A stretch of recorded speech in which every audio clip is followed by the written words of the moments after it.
Nyikwa Ramogi une wang sai chenro maro imore kama kelo no weche manyien kodong mana ndalo moko machuok to wadonje sipuku emomiya yieni mondi orwa ote machuok 2-3-6-00 ote migi mag hawi ne sipuku inyalo nyisa munda mos ni ng'ato kanyo piyo abro ng'eyo ka nyalo soma 1-2-3 moko kamano.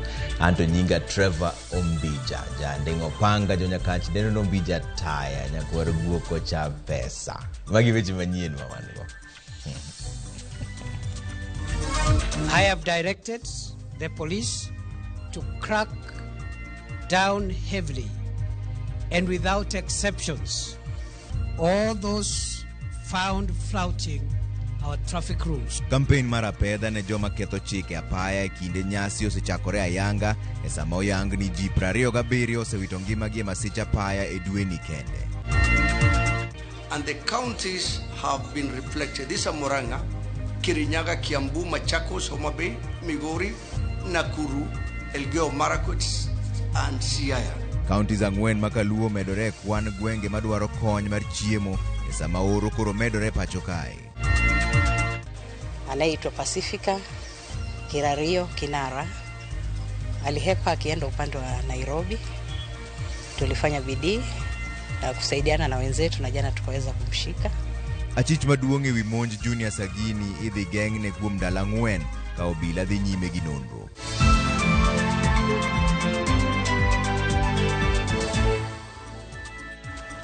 Mero kamano kumkete kaendi Ramogi TV jaloko marwa en Winnie Adoyo. Wachaka ni weche manyien ni od bura mar Senate ochuogo komiti moyiedhi mar ji 11 mar winjo bura mar golo oko e ofis gavana ma Meru men Kawira Mwangaza. Komiti no koro nigi ndalo 10 mar winjo kendo chwalo report margi e od bura mar Senate tarik ma 30 dwe mar 12 ma wantiere sani ni higa ma wantiere men 2022. Chris Owino nigi maler morwachni. Bang' ywaruok e kindgi, jo od bura mag Senate ong'ado mar chugo komiti moyiedhi mar kolo kendo piedho seyo ma imienogo gavana ma Meru Kawira Mwangaza kod MCS mag county no. Honorable Senators, the voting is complete and here are the results. Ayes 33, noes 2, abstentions 0. Honorable Senators, having put the special committee in place, the committee will have 10 days to investigate and report back to the Senate on whether it finds allegations against the governor to have been substantiated. The committee should therefore table its report in the Senate on or before Friday, 30th December 2022. Senator Soka uthuolo malache goyo mbaka ewi lai monego tigo e bura mar thich oko Kawira Mwangaza. Since I have no interest in this process, let the committee be a committee that would speak to the fairness of this process. If it is plenary, Mr. Speaker, sir, let the process be fair. Kaluwore gi pend chik, od bura mar Senate nyalo winjo bura mar thich oko e apisi Kawira Mwangaza kokalo e komiti moyiedhi mar ji 10 kata chwalo bura makamano e nyim senators duto. Kata kamano, Senator mogwel Gloria Oruoba onyiso ichwang' mare kod komiti makamano ka owacho ni wakeini 3 kende ema ogwel kaka jokanyo ka ipimo kod joma chuo 8. On this particular debate, agenda sensitive, I think it was a bit unfair that that committee did not actually put into perspective that perhaps they should have had more women into that committee. A majority of women today, Mr. Speaker, if they go to the salon, they are actually looking for male salonists. Mr. Speaker, even when they go for massage, they are looking for male masseurs. Thoth senators mane siro lwedo paro mar winjo bura makamano kokalo komiti moyiedhi oramo ni komiti moyiedhi kende ema dhi nono bura makamano e yo ma odimbore. If we quote a plenary, Mr. Speaker, can the plenary, Mr. Speaker, be able to carry out a systematic and formal inquiry? The answer to that question, Mr. Speaker, in my view, is a big no.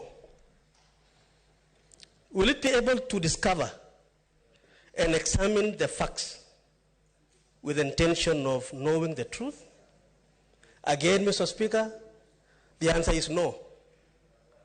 That can be achieved, Mr. Speaker, through a special committee. I would like to beseech this House to support the committee way. Let us give the men and women who are put in that committee an opportunity to be able to go through the evidence, investigate the matter. Jokanyo mag komitino oting'o Boni Halwale, Eddie Okech, Jackson Mandago, Karungo Thangwa, Esther Ekunyori, Ali Roba, Edwin Sifuna kod Agnes Mudhama e kind mamoko. Komitino biro chwalo ripot mare e nyim od bura mar Senate ndalo 10 mabiro. MCS maromo 67 ne ogoyo ombulu mar thich oko Kawira Mwangaza tarik 14 dwe mar 12 higani e wi tiyo marach kod apisi kaachiel kod nyiso jotelo maok e kaunti ma Meru achaye kind ketho mamoko.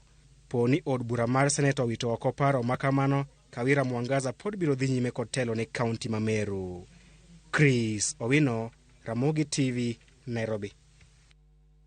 Kwa kanyo ni jakom mar duol mochung' ne yiero IBC Wafula Chebukati en achiel kuom commissioners mabiro dhi ndiko pachgi juma nyima put mayando chuogi gi jatend piny Kenya men William Ruto mar nono tim commissioners 4 mane obalo gi duoko mar tend piny Kenya e yiero mokalo. Apudno manie bwo jakom mare men jang'ad bura Agri Muchelule ne ochako winjo bura mar commissioner Irene Masit Mapodo ramo ni okobi gwetao nyaka giko jafombo marwa Eric Owenga ni giler mar wachni. You can only discern whether or not one is biased from a set of facts, established facts or agreed facts, and then you call upon the court to say or tribunal to find that any reasonable person properly directing themselves on the law and on the fact must find that there was bias here. Tielo mar winjo bura ma omako commissioners mag IBC go nochakore ayanga. Aput mar Muchelule noromo KICD mar winjo buch Masit ka okil mane ochung' e loye Donald Kipkorir emane oyuoro. Korir notemo geng'o burano bang' oro kwayo kowacho ni apudno onge kod oteku moromo mar winjo bura mar Masit.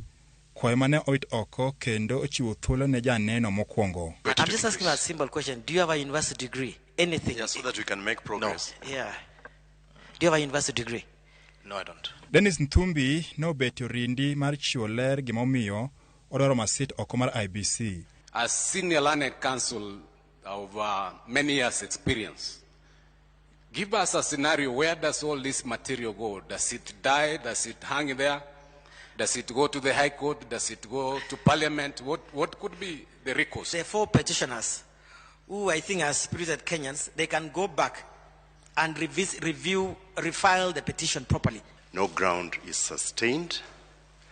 We will deliver ourselves in detail within 24 hours from today.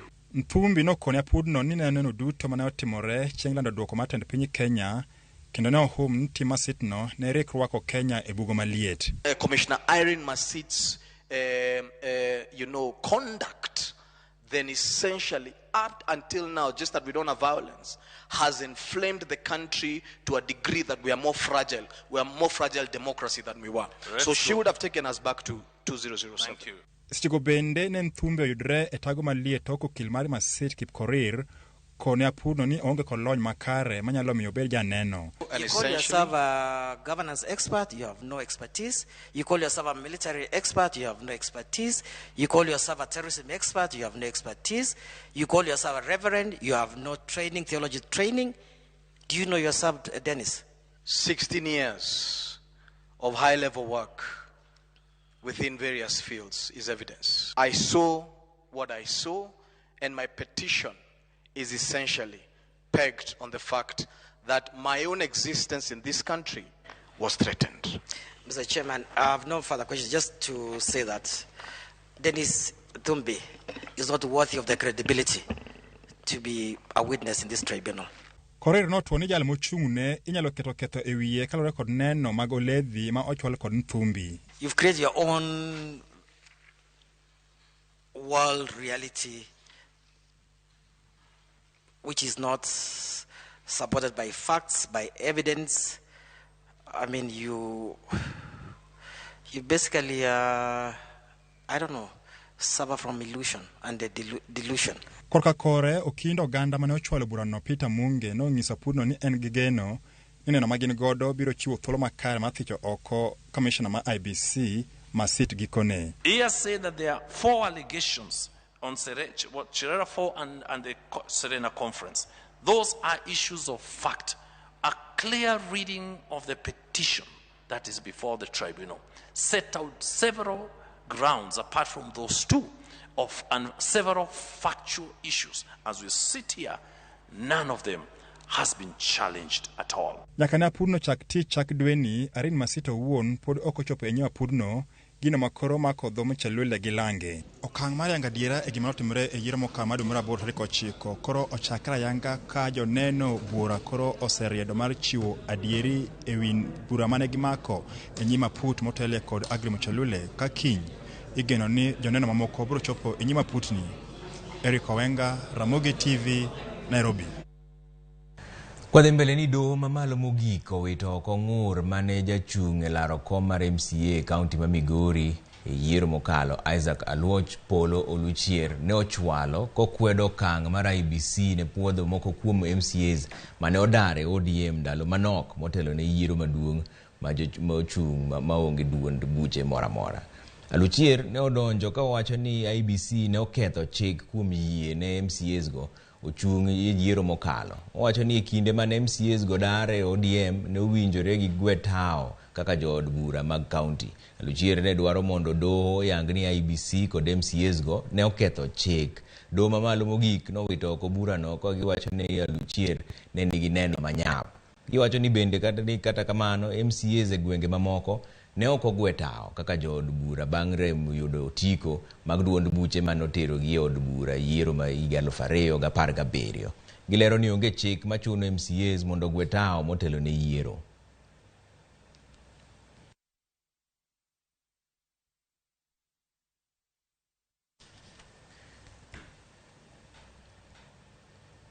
Kwa kani ni jatend migao mar wuodhe kod apaya Kipchumba Murkomen kanyakla kod nyawadgi mar arita kwe Kithure Kindiki ogolo chik ne obila mag ndara mondo kaw okang' ne derepe maketho chike mag apaya kaka yor kedo kod masira mag ndara sana e kinde manyasi mag giko higa koro timore sani. Walter Nyambaga nigi ler mar wachni. E kinde loso kod ute mag fwambe liare mar Harambee House boma Nairobi, jatend migao mar wuodhe apaya kod apida Kipchumba Murkomen kod nyawadgi mar arita kwe Kithure Kindiki ogolo chik motegno ne obila mag ndara mondo okaw okang' mar chik ne jok moyudi ka ketho chike mag apaya e kaka yor kedo kod masira maweyo ka oganda owito ngimagi.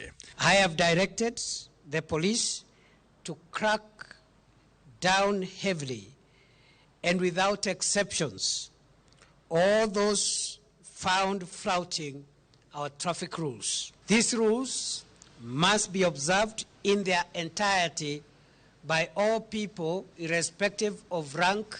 E lipot mochwalo ne ute mag fwambo oyango ne chakre tarik 5 nyaka tarik 15 dwe mar 12 higani ji maromo 27 osewito ngimagi bang' nyamburko bagni kendo weyo yo. Ji maromo 14 bende osewito ngimagi nikech ng'we ahiri titi ka ji maromo 7 to yangore ni owito ngimagi bang' pachgi dang'ni e kinde ma ging'ado ndara, to maromo ji 5 to osewito ngimagi bang' rango badgi korka chich kende e ka ji 13 to osewito ngimagi kaluwore kod weyo rango taya mag ndara. Murkomen kod Kithure koro dwaro ni NTSA kod Kena okaw ting' makare mar keto lai mowinjore mataya apaya kod loso kuonde manyalo bedo kod bugni.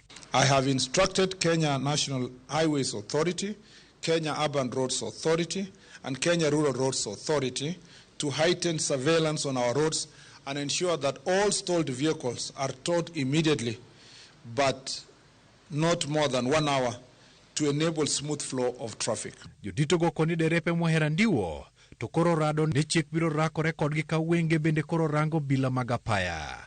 Yes, it is the intention of government to ensure that we reduce fatalities by taking preventive measures, and that is why we are warning all motorists and serving notice. Kindiki koni girango matut derepe mariembo nyamburko kaumer, geche mapoko podhi kod duol mar NTSA, mago ma onge kod lesen mag tich, to kod geche maringo kongore kendo dend gerarni, riembo gotieno ma onge lesen kod ng'we ahiri titi ndara. A high number of road crashes occur at night due to poor visibility. In this regard, we urge motorists, especially those driving heavy commercial vehicles and public service vehicles operating at night, to implement measures that will enhance visibility. Matimore kinde maduol mar NTSA kanyakla kod obila osechaka pedhe apaya. So we have a serious problem, and what we want to do today is to try and identify some of these bad behaviors on the road. Magari mabovu yanatolewa barabarani kuhakikisha madereva ambao wanaendesha magari wakiwa wamelewa wamekamatwa na kushtakiwa. Gimedo ni okebe magwenge apisas magarita kwe bende koro dhi rakore kod math moko podhi magandiwo mago makelo midhiero ne oganda. Mambo ya pombe haramu tumedhibiti, na vile kuhakikisha watoto hawaingizwi katika ulevi, utumiaji wa mihadarati, na vile watoto agudhulumiwi kimapenzi.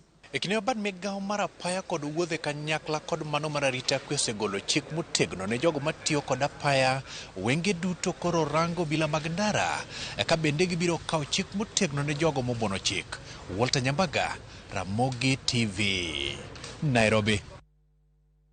Kata kamano, riwruok mar weg matatu pacho kae ndio chako campaign makende mar dwe achiel mar kedo gi masiche mag apaya. E tudruok kod National Police Service giwacho ni gidhi neno ni mtokni duto mating'o jowuoth ringo ng'wech mowinjore ma ok okalo kilomita 80 e saa. Joyce Oduor nigi ler mar wachni. Campaign makamano mosidha yanga e kar yiengo nyamburko ma Green Park Terminus okelo kanyakla jokanyo e sekta mar matatu, obila magapaya, NTSA kod migao mar wuoth marido kanda ne derepe duto mapachoka e kinde mag sikuku mondo gibeda kicha e apeni kaka yorno mar duoko piny masiche magapaya. A total of 15,924 road accidents between January 1st and September 26, 2022. 3,541 of the accident victims died. 7,000 are seriously injured. And 5,000 are slightly injured. Our campaign message is slow down, fika salama, and enjoy your holiday. Jakomo chungne chenro mar keto rang'uk ng'we irititi e nyamburko kata speed governors Mark Gitonga otiyo kod thuolono e kwayo weg matatu mondo oter nyamburko mekgi oketnegi speed governors kaluore ni gisebedo ka gitimo mano nono maonge chudo kuom dweche adek koro. The traffic will be on duty. We have called even the highest office in traffic. We want to indicate that all matatus must do 80. And the trucks, the private vehicles, the highest you can do this festive season, it will be 110. If you exceed that, it is at your own peril. The traffic will catch up with you. The cameras are on the road. Katakamano, Komanda mochungne obila magapaya Nairobi, David Apima, ochiwo siem mager ne weg matatu mondo were gi tim mar golo speed governors e geche kowacho ni mano keto ngima jowuoth kama ng'aw. Tunajua kuna wengine huwa wanatamba na speed governor. Iko patoni wanafinyanga. Ikiona hakuna polisi karibu wanafinya patoni alafu wanaenda ile speedi.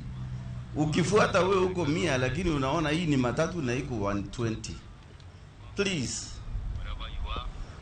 Tuende pole pole na tutafika. Bende onyiso derepe mondo we bedo gi gombo mang'eny e kinde mag sikuku kendo giriembo mane route moyangnegi. Kifika huu wakati wa festive season, mtu hajawahi enda Meru.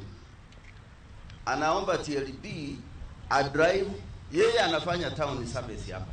Lakini kwa sababu ya pesa, ameona wasafiri ni wengi, anaomba TLP apeleke watu Meru. Hajaelewa maneno ya Tarakaniti Bridge. Ajui 72 corners zinakaa namna gani. Unasikia ameenda huko na ameangusha watu na ameua watu, which is very wrong.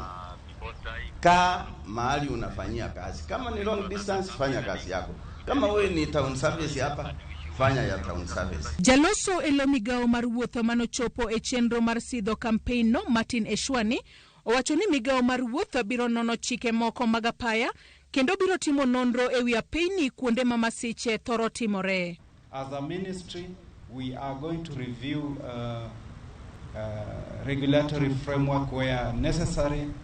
We are going to address roads that have defects and have been identified as black spot areas to ensure that the flow of vehicles is smooth and the crashes are not attributed to road designs and construction. Jowuoth bende imedo jiw mondo rit chike mag apaya ka e kinde kampen no maringo chakre tarik 20 dwe ni nyaka tarik 31 dwe mar achiel higa manyien. Nitiere meche mibiro chiw ne derepe kata riwruoge mag geche ma jowuoth oluto ne ombulu ne luwo chike mag apaya. Our campaign activities will include and will also be encouraging to vote for outstanding drivers, conductors, and matatus. Using Matatu Owners Association short code that is 40233. Jason Dur, Ramogi TV, Nairobi. Ubedo motang joka maendara kaendi. Yani ngini gimasena ni kati wuok mana gi ngwech ni kadho ni vwa tiyudo ka ng'ama no kadhi matekno. Buchakuro mokode mane jam kanyo. Samoro buchakuro okni to dhi otugore piny. Bedo mana motang endara joka ma urimbo mana mos. Ubro mana chopo. Wadwa ni chopo dala mos ji mondo kelnwa chiemo be Nairobi ka kamano. Ma King Josh Senior. Wuok Migori. Sori Karungu. Wacho ni mos na menwa nen Martha Maina. Giji duto maneno Ramogi TV kamano ahinya. Ramogi winjore makare kendo ler. Akwayo hawe maber ma Pastor Ben, Padri Sewe, mondo min Jayalo, God bless them. Ma Jayalo Fred Sewe wuod Ulanda kamano Jayalo. Wacho ni Trevor ma Derek Ochieng Ochuka ka wuok Chemelil. Ramogi TV ler kendo leo na watch nikiwa na mam Nyakobura. Nagotea bro wangu Victor Odhiambo Chuka akiwa Embakasi umeribro niga Kiswahili. Mano Derek Ochieng. Derek wabro muso ni wadu. Ramogi ma Wilson from Kober Center. Oromos Maxi Kukune jaode Millicent Manyar Gidan. Millicent Nyar Gidan urni wote Maxi Kuku kendo mosi kanyo. Felix Odhiambo ayueyo mos gi Ramogi TV kakora muso mino da Lucy Akoth Odhiambo. Kamano nyakwar guoko cha pesa anyawera olweny mar seme lunga to Ramogi TV ler to hayo maber Maxi Kuku obed kod joneno duto kod jolendo mag Ramogi TV kamano ahinya wakao Tebu wuodombo kabwoch koni oneno OIMORE mos ni Ramogi wacho ni Ramogi TV ler ndi mos na aona wuodombo kabwoch kamano ahinya Rispa Buoda ka Kisumu Tonglo. Rispa ngeno kaja somo giwacho no. Negidiro kamano. Kamano wadhi yue moro matin pod wan gi weche mang'eny mabiro kaka magi.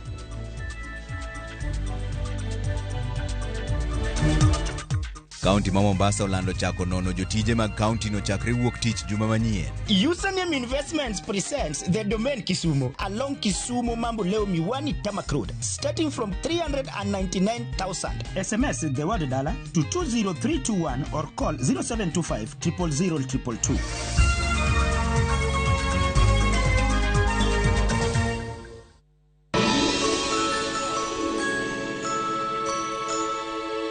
Amringo tonge dereba. Gweno onge lembe kipado lembe to dongi pado ma. Yawa. Tugo manika. Kata indung jaodi chweto poka wuoi. Mor kod nyiero manika. Magaldem kama mashori. Choke. Abito. Gwenyruok mag weche manika. My friend, I'm not your kanu siepi. Jatelo report chiegni kelo ni. To nitie nyarkochia. Apenyi, why are you meandering in the compound? Miyo maseto mor. Okabil ga gigo, ano jakanisa. Kendo ni kod chia. Okay, luongo ji. Mae kik bai. Nyarkochia. Saa 1:45 mar otieno, tich abich. Mana e Ramogi TV.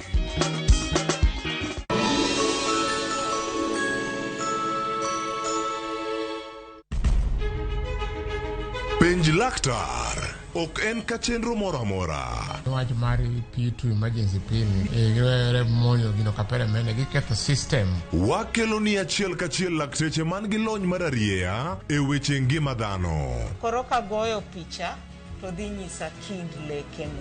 To gipuonji achiel kachiel e weche ngima. Kelo malit na masongo adhiya very good. Riuri gi Ruth Otieno wuok tich nyaka tich abich chakre sa 12 odhiambo. Onono tiend weche kowuok kuom laktar. Osomo oteni namba mar SMS en 23600 en penj laktar. Kendo kawo simbi. Wadhi kawa simbe jowinjowa jonenowa. Mana Ramogi TV.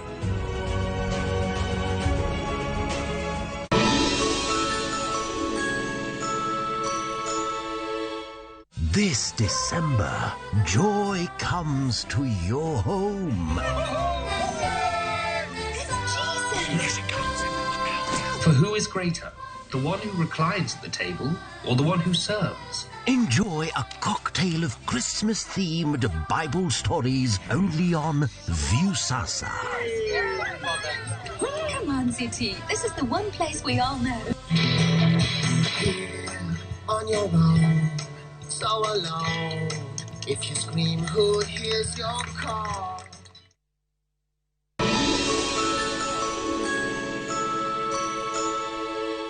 Wey bwana, ngoma timi, wedi ki stress mangeny, relax Kao time ni, chwad luku, tokelezea, wadho chamge mabwana, kacha ntire nyiri madnoma, nyiri mabeyo, nyiri mochwere ma serious, nitire thing, kacha thing, long neck, short neck, brown bottle, akoma chandi bwana, nitire chimo kila ina, nitire gimora mora, tokelezea bwana, wadho chamge ma, stress, wedi ki stress bwana, wadhi bwana, let's go, wadhi. Dial *811 *282# to get Wachamgima.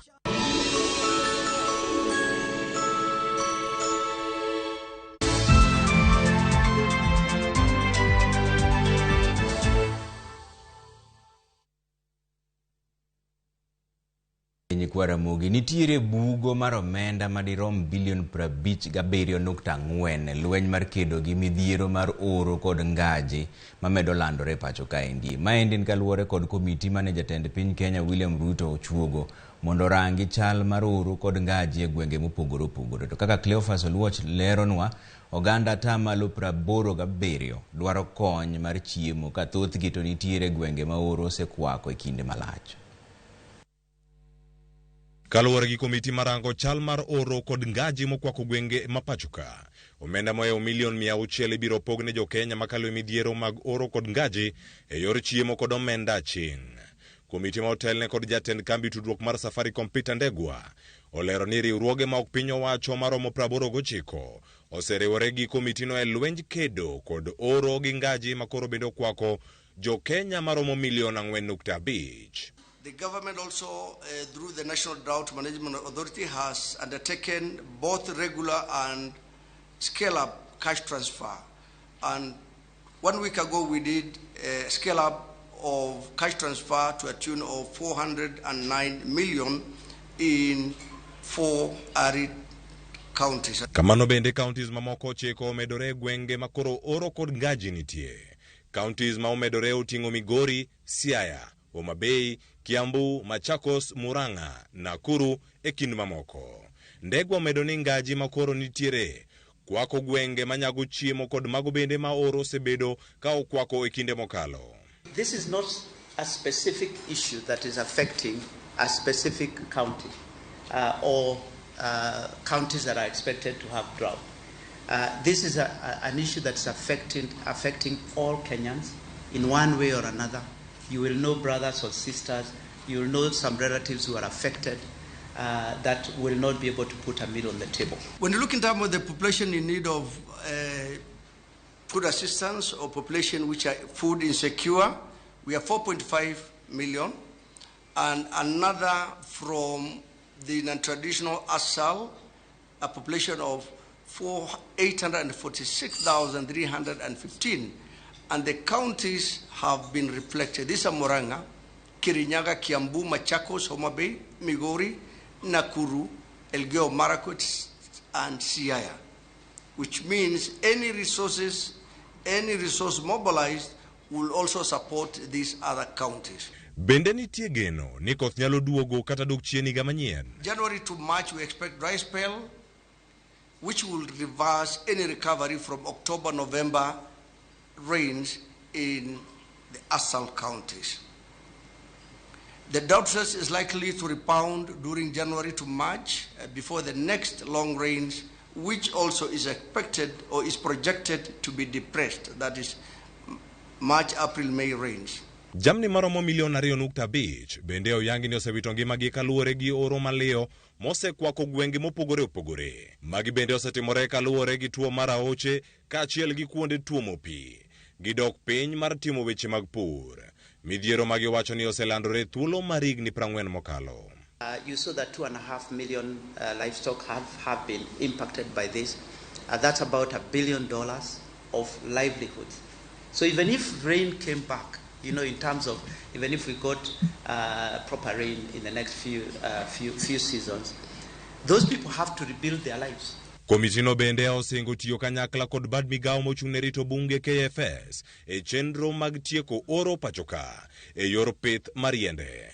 Julius Kamau en apisa mochung'ne KFS okwayo oganda jo Kenya mondo med pidho yiende ahinya kaka yo mar medo kwan mag yiende kod bunge e pachoka. The current tree cover in Kenya nationally 2022 it is 12.13%. Tree cover, not forest cover. Tree cover. The forest cover is 8.83%, and it has grown from 5.9 of 2018. So in the last 4 years, through support of everyone, we have been able to grow the forest cover from 5.9% in 2018 to 8.83% in 2022. Jo Kenya bende kori luongo mondo cham matin magiyudo kod jogo maonge godo e kinde nyasi mar sikuku. All of us to share a meal where we can, and this is the opportunity we are providing for Kenyans to do that, for those who do not have over the festive period.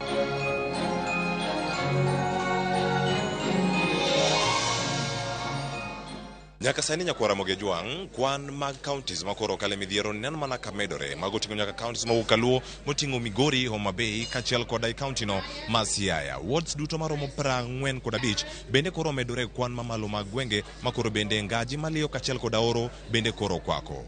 Cleophas Oluoch, Ramogi TV, Nairobi. Tend County ma Mombasa wacho ni chakre tich adek juma manyien ni gidhi chako chenro mag yango jotich mopuodhi kendo wito jotich mabandia mikoni osebedo ka yudo osara.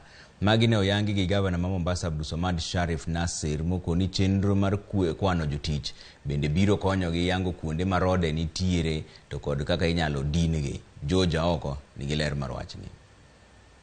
Governor ma Mombasa Abdulswamad Sharif Nasir ne obagoro mogi jotich e county ma Mombasa mar twak ewi kaka gibiro tayo chenro mag county ma onge oharo.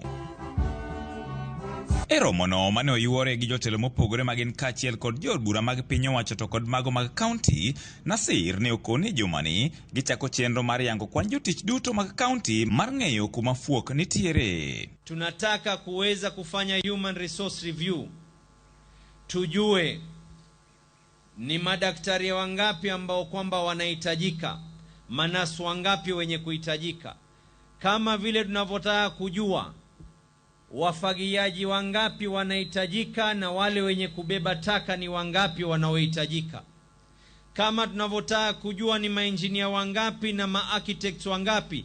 Pia vile vile tunataka kujua wale ambao wanafaa kuwa katika agriculture ni wangapi wanahitajika.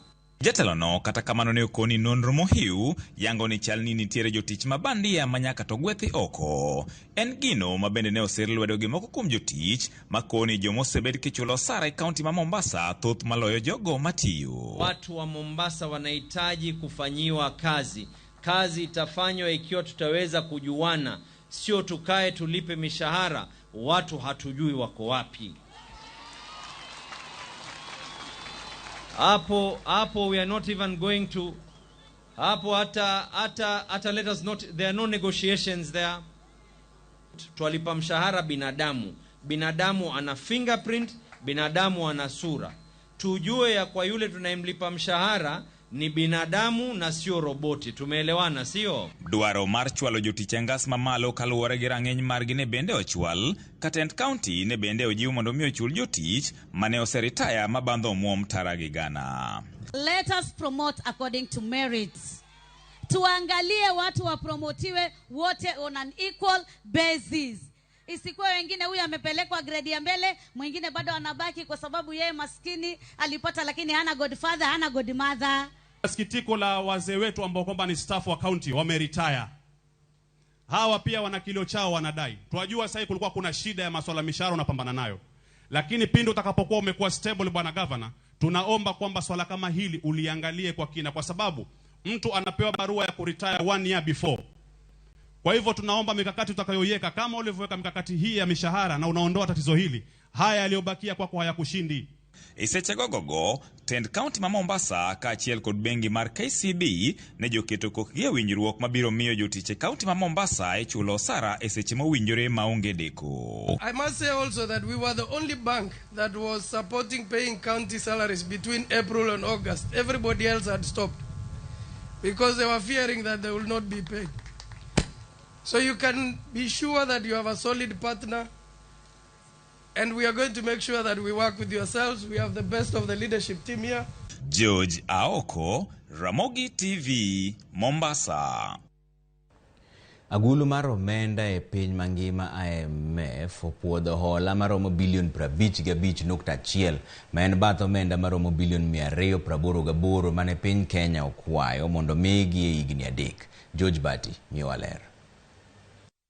Bilion 55.1 makoro agulu mar IMF ochiwo ne piny Kenya ochwalo nyaka bilion 203.8 omenda duto ma IMF osechiwo ne piny Kenya kaka hola nyaka ne puodh kwayo mar piny Kenya mar yudo hola kuwuok kuom IMF dwe mar 4 higa mokalo. Kata kamano omenda duto minyalo bi chiw ne piny Kenya kaka hola biro chopo bilion 297.3 kaluwore kod lokruok ewi kwayo mane piny owacho ma Kenya ochwalo ne IMF. Agulu mar IMF oluwo ni kata obedo ni bajet mar piny Kenya mar ikomenda masani yudo pek kaluwore kod gik mane okochopie ikomenda mokalo manomiyo piny Kenya okochulo kaka dwarore hola mane gisekawo kowuok kuom pinje maoko. Piny Kenya osejiwo yore mag choko osuru mabiro miye yot e chulo hola go. Okang' mar piny Kenya duoko piny chenro ma isiro kod pinje maoko kod bedo gi pek e chulo hola mage oyangi kaka mano ma osemiyo Kenya obedo kod nok mar dola mar piny Amerika kendo miyo muom ma pacho ka obedo manyap ka ipimo gi dola mar piny Amerika. Jalup jatelo maduong' kendo jakom ma kojolo mar IMF Anthony Tsaye okoni kata obedo ni piny Kenya osebedo kod midhiero koting'o idho mar nengo mwandu e piny mangima, oro, nok mar chiemo kod lokruok chal kor lwasi, gin kod geno ni ochumi mar piny Kenya biro dongore gi 5.3. Hola ma piny Kenya kawo bende geno ni biro dok piny kowuok 67.7 nyaka 66.6 kopim kod yuto mar piny. Kata obedo ni jatend piny Kenya William Ruto e twak mare mokwongo koyawo ayanga od bura mar 13 nosingo keto kenge mag duoko piny hola ma piny Kenya kawo kowuok e pinje maoko. Penjo koro en ni ranyisi mag okengego biro chako neno karang'o ka nyaka sani pod piny Kenya yudo hola mowuok e pinje maoko. George Bati, Ramogi TV. Wakanyo ni migao mochung' ne jotije piny owacho kod board machiwo hola mar somo men HELB oketo winjruok e yo ma ibiro tagodo omenda mar tiegruok mong'ere kaka Training Revolving Fund. Hola no manitiere e bwo HELB ibiro chiw ne jotij piny owacho mani kod lek mar medo sombgi ka ichiwe e kind omenda maromo 30,000 nyaka 500,000. Wycliffe Oko nigi mathoth. Jotije piny owacho biro yudo resruok e lek mar medo sombgi tok board machiwo hola ne jopuonjre mbalariany HELB timo winjruok gi migao ma ochung' ne jotije piny owacho ewi tayo hola margi ma idento kaka Training Revolving Fund TRF. Kane owuoyo e kinde chenro mar sidho ayanga winjruogno, jagoro mongirore e migao mar jotije piny owacho Amos Gathecha owacho ni hola no biro jolo jotije piny owacho e chwalo sombgi nyaka e rang'iny manyime. Bende owacho ni piny owacho timo manyalo mar jolo jotije piny owacho go e yudo hola ma nengone ogonyore. Officers borrow the money for training at subsidized interest rate of 4% per annum. The fund was put under the management and administration of the Higher Education Loans Board through a memorandum of understanding between the State Department of Public Service and the Higher Education Loans Board. Gathecha bende oyango ni holano biro bedo thuolo ne jotije piny owacho duto magombo choro sombgi nyime kokalo e tiegruok ma opogore opogore kaka mano mar diploma, degree, doctorate degree kod tiegruok ma opogore opogore. The impact of good and effective continuous and comprehensive training programs on employee job performance is quite powerful, and when the training programs are aptly designed and timely provided, they will prove to be fruitful not only to the employees but also for the organization. Jatatije board machiwo hola ne jopuonjre HELB Charles Ringera bende ochiwo singo ni pod gibiro dhi nyime mar chiwo hola ne jotije piny owacho mar neno ni chenro mar hola no odongore. Indeed, it's an honor for HELB to be recognized by the government as a center of financing skills development to the public service officers, a function on a PS we do on behalf of the Kenya government with passion, energy, and we do execute that function with military precision, as I will be commending later. Olano ma oyiedhi ne jotije piny owacho mani kod gombo mar medo sombgi biro dhi ne jotije duto ma ochopo dwaro mar board mar HELB, gino ma igeno ni biro medo lony gi somb jotije piny owacho e thurka. Wycliffe Oko, Ramogi TV.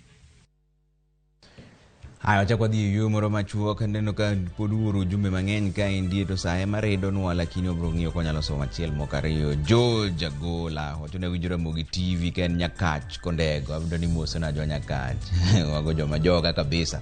Awinjo Ramogi yo makare. Anatobi Leso kawuok Sindo kamano. Jayalo nyakwaro tiro kawuok Kabwau ward manondhiwa sub county. Ramogi ler maratari akwayo mana hayo maber ne anyuola mar Kolo Adere. Erokamano ahinya. Ombija winjo maber Ramogi ler gi amor gi chenro mar tapki. Sani bayo wacho na uloro ma Omondi Okuto owuok Achuodho school. Erokamano. Odera Pablo wacho ne Kericho. Erokamano ahinya. Mise wacho ni musne Emma Olago owuok Kabobo kendo mor gi kowinjo Ramogi TV. Erokamano ahinya. Wadhi yo machuok pod wan gi weche manyien mabiro kaka mae. Maloyo nyiri 200 oseresi e gwenge mag Kuria sama itimo apedha mar geng'o nyange mar nyiri e kaunti ma Migori. Username Investments presents the domain Kisumu along Kisumu Mambo Leo Miwani Tamak Road starting from 399,000. SMS the word dollar to 20321 or call 0725 000 222.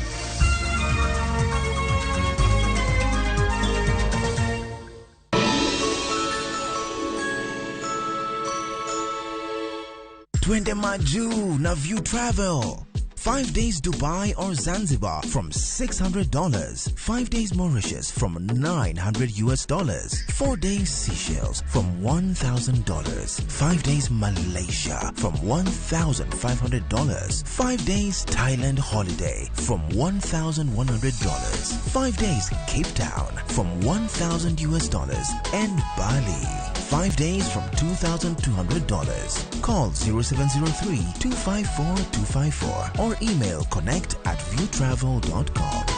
To fly Maju, pop.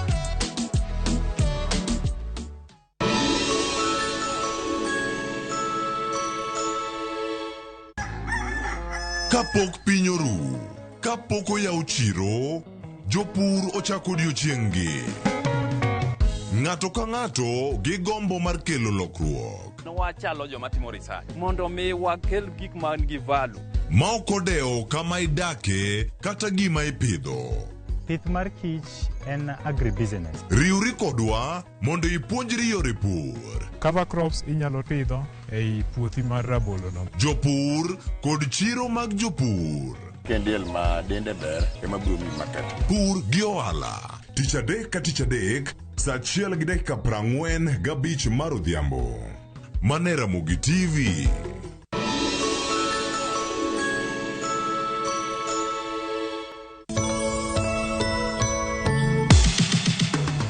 Merry Christmas! E kinde nyasi mar Christmas, wamedo dhialo hono mar Yesu. Ka wakelonu tugo mopogore opogore, Koro nikech en Christmas wakelo yien. Nyaka tuke mabiro moro nyithindo.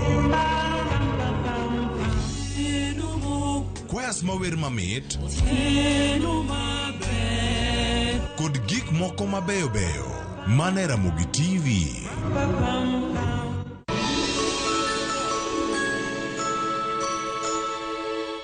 Pungua. Nini inaendelea hapa? Wewe funje mlango wapi? Ni makarao. Na tumerudi na vishindo. Ni kundiala la jo. Wewe kopro. Muse ni sergeant nimefika. Nini? Panya imeipa ukali yangu ya usiku sasa.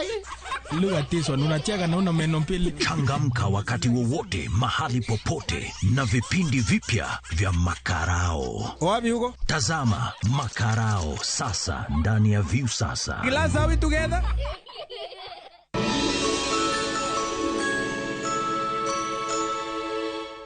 Wakenya wengi wanaendelea kushiriki na kushinda $300,000 kwenye Shabiki Major Leagues Jackpot. Kwa majina naitwa Daniel Gildenji Joge kutoka Nakuru, sehemu inaitwa Rangaranga. Nafanya kubeba na motorbike, lakini motorbike si yangu, ni ya kukomboa. Lakini sasa nimefurahi juu sasa nimeshinda, nitanunua motorbike yangu. So hata wewe mwenye uko hapo Rangama mahali popote unaweza ukacheza na ukashinda, kwa sababu mimi nimeshinda, hata wewe unaweza ukashinda. Nimefurahi sana. Kuwa mmoja wao. Cheza Major Leagues Jackpot kwa shilingi 10 pekee kwa kutuma neno MJP kwa 29063 na waweza kuwa mshindi. Shabiki Major Leagues Jackpot, the easiest jackpot in Kenya. Not for persons under the age of 18. Betting can be addictive. Play responsibly. Shabiki.com is authorized and regulated by the BCLB. License number 416. Shabiki.com.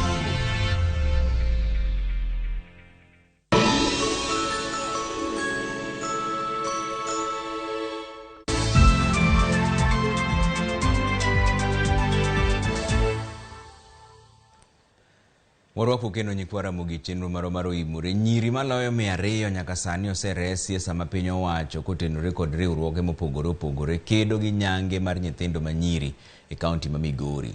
Juma nigi mathoth e lwenyno masani koro med kaso e sama weche nyange nyithindo manyiri medore kinde sikuku.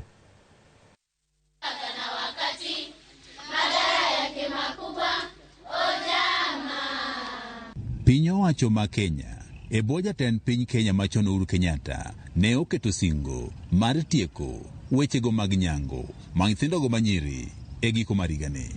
Kata kamano nenore ni lekni koro deko ok chopie. Loko kit ng'ato kata mana jaluo monago lake chane gi kaw higni mondo gino rum. Ndiyo biro rumo lakini higani to ok nyalre. Penjo maduong' en ni be wanyalo we gini mondo wakaw pesa motiyogo mang'eny ka waketho e weche mag tero nyithindo manyiri nyangu mondo wakete sombgi. Nyaka sani nyithindo manyiri mathoth e gwego ma Kuria koro setimnegi nyango e kindeno ma jumbe 2 mokalo. Sani kinde girwakore ka nyithindo machuo ka gidhi e nyango. Sinde giloko style kaka no chako ng'egi e higni 12 mokalo. Koro gimbe gibedo modernized e timbegigo mondo kik sirkal yudgi. Miyo ken gima ber nikech omayo nyithindo manyiri thuolo mar somo, omayo ute bende kata mier magigo timore. Wayudo ni sama itero nyithindo manyiri nyangu ntiere dhok nyaka dhiye. Nyithindo manyiri bende malo 200 bende oseringo nyango kendo nyaka sani okete kuondego mag jot. Kiangalia sahi wale ambao walikuwa wamepangia watoto wao wameweza kutoroka, wako wengine Kubweye primary, wengine wako Kihancha, wako tunaweza pia Goseso women, kwa sababu ni kwamba wamejielewa. Lakini Kuria East unakuta kwamba bado hata watoto wangali wameshikilia, ni kitu iko kwa akili zao kabisa. Now FGM is happening, but wait till March next year, you'll have so many dropping out of school, so many will be pregnant. Those are the things we are experiencing. Piny owacho kod wego mok mago mag piny owacho bende pod dhi nyime kod kedo kod nyangeni mag nyithindogo manyiri manyaka sani dhi nyime e gwego ma Kuria. Sani ng'enygi adiere to nitie ng'enygi ma maloko pachgi. Kama pod pachgi poko logo jonyuol pod teme kan maana be pod teme mna puonj. Kuria imeweza kuwa na mabadiliko hata kama bado ingali ipo, lakini kuna mabadiliko. It was worse those years. Right away it is a bit fair because so many girls can say no and they are not cut at all. Benta Dhiambo mawuok riwruogno mami Contrap Kenya wacho ni koro nyaka lok yore ma ikedo kod nyango e pacho kae. Iyudo ni ng'ato nigi master's kata PhD to gima timore anyuond gima timore society to dono lo. Koro mondo igole kanyo kendo is another education. Koro nyiso ang'o midwa no wato mondo gini mamin gi neno ka min gi wuon gitimo. Lakini e culture mar jogi kata mar piny moro amora kizungu koni culture surpasses higher learning. Bedo ni chenro ni mag nyango nyithindo go manyiri ne ochakore e kinde ma jopuonje koro ne pod timo penj. Luoro koro nitie ni dek jopuonje manyiri e gogo ma Kuria koro ok tim maber e penj maduong' mar higani. We even have young ones who have been told they'll be cut after the exams. Of course, when you know that there is the cut coming and you are doing exams, you can't perform well, you are traumatized. Kata bed ni lek mati kuchigo mag nyango e higani koro dekok chopie, jogo mosebed e okang' manyime mar kedo kod nyango wacho ni koro pod gintie kod geno ne kinde machiegni obiro rumo. George Juma, Ramogi TV, Migori. Obila medo geng'o ne Pacifica Nyakerario, miyo ma ichich ni en achiel kuom jogo manyocho chano njore mar golo wenge Baby Sagini e kaunti ma Kisii. Wachore ni Maina Ochogo ema ne okonyo miyo no rengo tok njore makamano. Jang'ad bura Christine Ogweno oyie kwayo mar jogo mane odonjo ne mondo geng'e kaachiel gi wuode mano mak nyoro. Kaluwore gi Lina Kabalia, men jatend okwach kich e gwenge ma Kisii, Nyakerario nyon dhi gi okwach kich e gwenge ma Kahawa West e boma ma Nairobi ka kendo nochwale nyaka e boma ma Kisii saa 9 mar okinyi. Na huyu mwingine ambaye alikimbia baada ya kisa hicho anaitwa Pacifica Kirario Kinara, alihepa akienda upande wa Nairobi. Tulifanya bidii na kusaidiana na wenzetu na jana tukaweza kumshika. Tulimshika area Kahawa Bosnia, kijiji inaitwa KU kilomita 1. Aliweza kupatiwa usafiri akafikishwa Kisii na leo tunavyozungumza amepelekwa kotini kwenda kuomba masiku ndio tuzidi kuendelea na uchunguzi wa kesi hii. Tunaendelea vizuri kwa kesi yetu na hatuna wasiwasi kwamba tutafaulu kupitia yale ambayo tunakusanya kama ushahidi.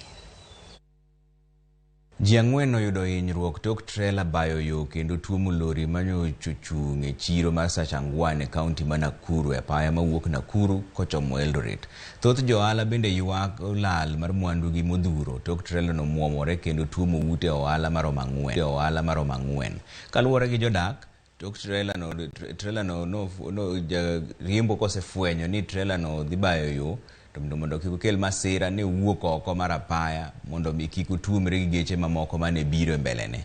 Jalup County Commissioner Mamolo Josephat Mutisia oyango masira makamano kendo golo kwayo ne joriemb nyamburko no bed motang' moloyo gi kinde ni mathoth ma ji chano koro yango nyasi mar Christmas. Ji ariyo mane oyudo hinyruok e masira medo yudo thieth e hospital. Na imekuja ikakuja kukonga manyumba. Alipokonga manyumba ilipata kwa duka kubwa ambayo imesimama ndani, kulikuwa na mwenye nyumba na mfanyikazi na customer na mtoto, lakini wote wametoka wakiwa hai.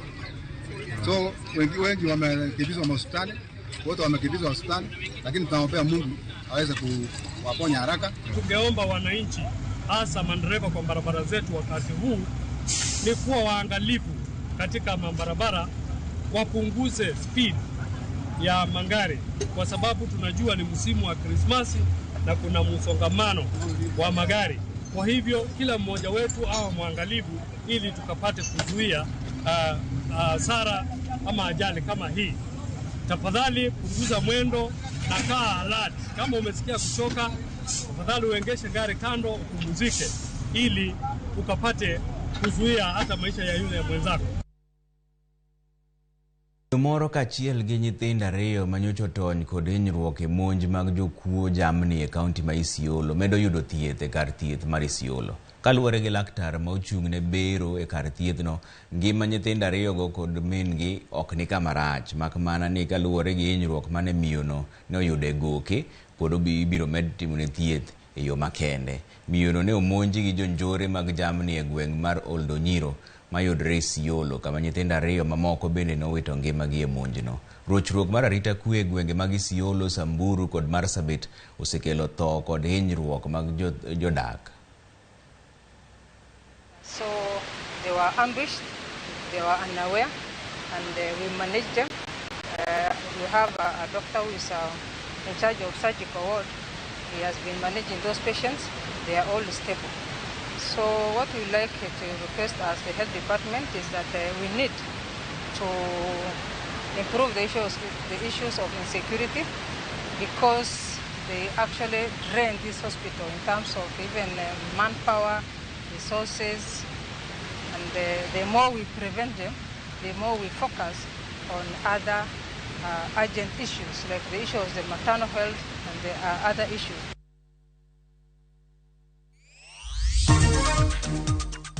Archbishop kanisa makopere bade ma Kisumu Morris Muhatia okwayo joma nie keny ni kik bed gi matin ne nyithindo abich. Username Investments presents the domain Kisumu along Kisumu Mambo Leo Miwani Tamak Road, starting from 399,000. SMS the word dollar to 20321 or call 0725 000 222.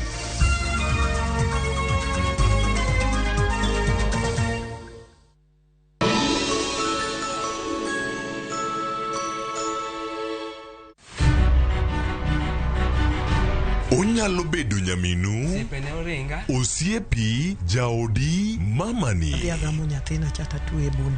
Duto te en miyo.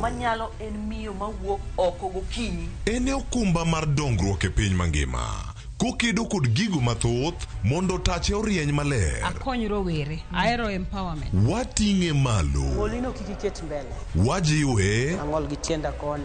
Lakini viato le. Mondo warieny kanyakla e mine nyalo. Mine nyalo kabisa. Tudri kod Stella Brenda Ochieng, tich adek ka tich adek, chakre saboro. To ibonwa e Ngeso ka Ngeso, saa 7:30 odiochieng'. Mana e chenro mar Mine Nyalo.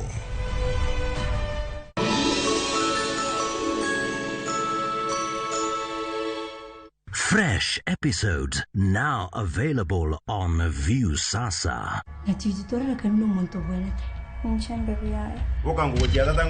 mate torre ngora kuna to kolegas. Udari somoni bombo. Somoni gya koraga. Musacho ni lukunya kumbwa ti musacho yo.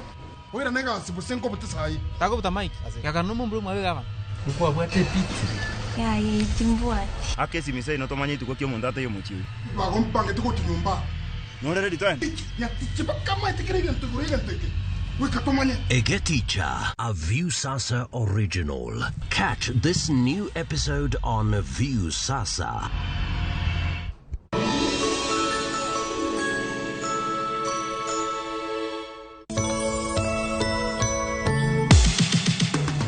Merry Christmas! E kinde nyasi mar Christmas, wamedo dhialo hono mar Yesu. Kawakelonu tugo mopogore opogore.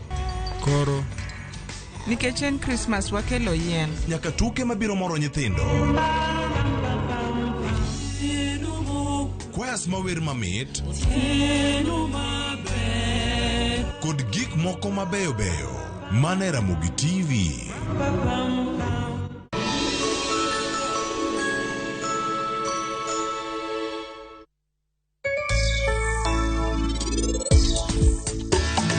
Ikwano dweche 9 manyiso dwe mar 7 zabolo timang'owa ol awuoro nikech an gi hawi, an gi mine ariyo matuyo mana nikech an.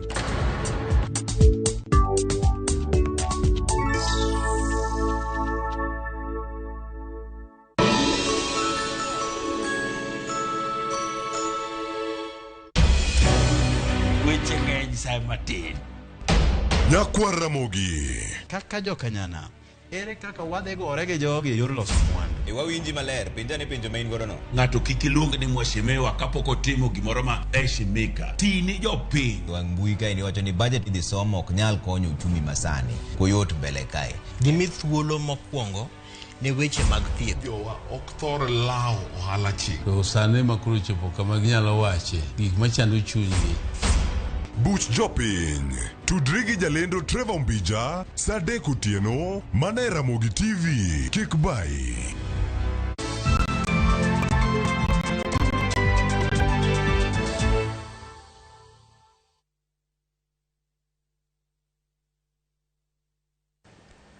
Warwako kendo chenro marwa mar OIMORE. Wach moro mako dhoga kaendi nyikwa Ramogi ni jadolo e kanisa mar Catholic e Diocese ma Kisumu, Morris Muhatia, okwayo jogo mantiere keny mondo neni onyuolo nyithindo 5 katin kaka achiel kuom yore mag chopo dwach Nyasaye e piny ka. Jadolo no wacho ni kwan nyithindo matin mogik ma Nyasaye oyie gode e keny en nyithindo 5. Ka omedo ni kwan go bende ochung'ne jogo matimo tije dolo kaka padri ma ok donji e keny kendo onge gi nyithindo. Ne wuoye e gweng' ma Jera e kar chung' od bura ma Ugenya e nyasi mar dhialo higni 19 are jadolo Paul Ogola donji e tij dolo. Give us priests, we want you to give us sisters, we want you to give us brothers, we want you to give us married men, we want you to give us married women. I have counted a minimum of how many? I have counted a minimum of 5. The target of every couple. Make sure you give us a priest. Just give us 1. You can give us 2 if you want. Just give us 1 sister. You can give us 2 if you want. Just give us 1 brother. You can give us 2 still if you want. Just give us 1 married man and give us 1 married.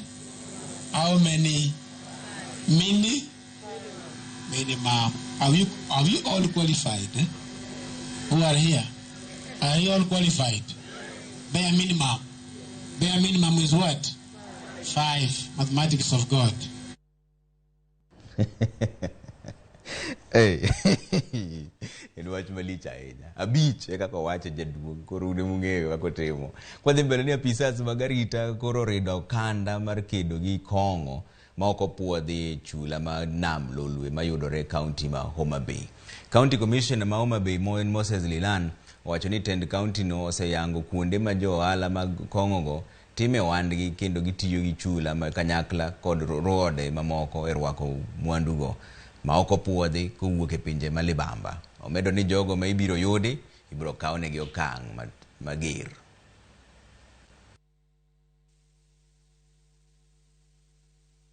We are launching a mass operation crackdown on alcohol, illicit alcohol.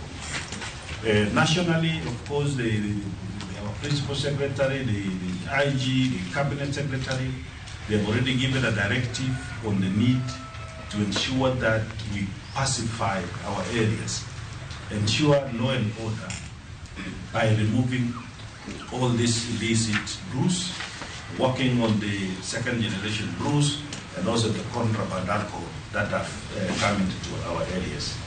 If there will be need to license or permit some of these activities, they must be permitted within the confines of the regulations that govern public order. We want also them to be permitted within, the law.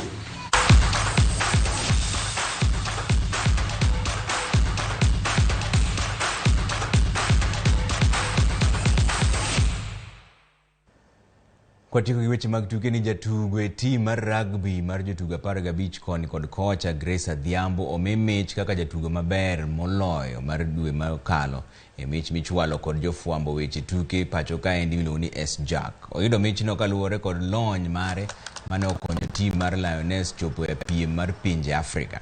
Ne gichopo kanyo tok loyo team mar Uganda kod Zambia e piem mane obedo e boma ma Kampala.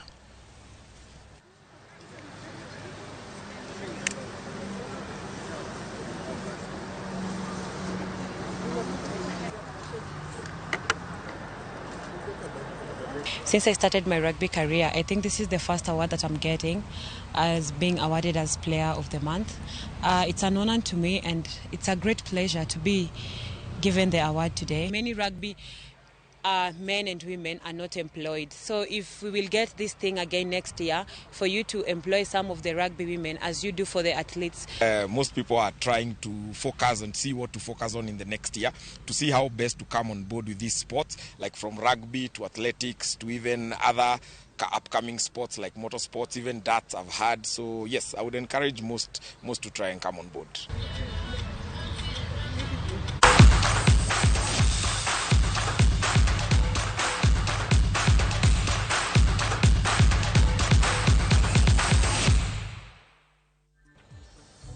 Nyikwa Ramogi wawe kanyo koro wabro romo kendo kiny. Aneno ka pod ntiere ote moko. Samuel Odak wacho ni jatenda oro ni mos mar sikuku kod minwa Eunice Odak gi baba na Caleb Odak ka gin Seme Kadero kod janeno mag Ramogi TV te koting'o boy Ageng'o kod jo 5 ways te. Erokamano Samuel Odak mago yo wuoyi matek tek Kisumo kanyo. Nang'o Trevor Ramogi ler pia Malawi kawuok Ojienda hawi maber ne jo Ramogi duto. Erokamano ahinya. Ramogi TV an Jalang'o Otieno amor kaka ukelonu habari. Erokamano ahinya. Watuoronu mos mar sikuku tema un kanyo miuru kaka ulemo na ji te umegi chiemo bende nikech magi owete umano. Erokamano. Wadhi yuyo mana matin ko biro duogo kendo kiny wabro kelonu weche manyien. Wanto watia tia ka sikuku onge dhi sikuku ka. Aninga Trevor Ombija Jandingo Panga Jonyakach Deno Nombija Taya Nyakwar Guoko cha pesa. Wanere.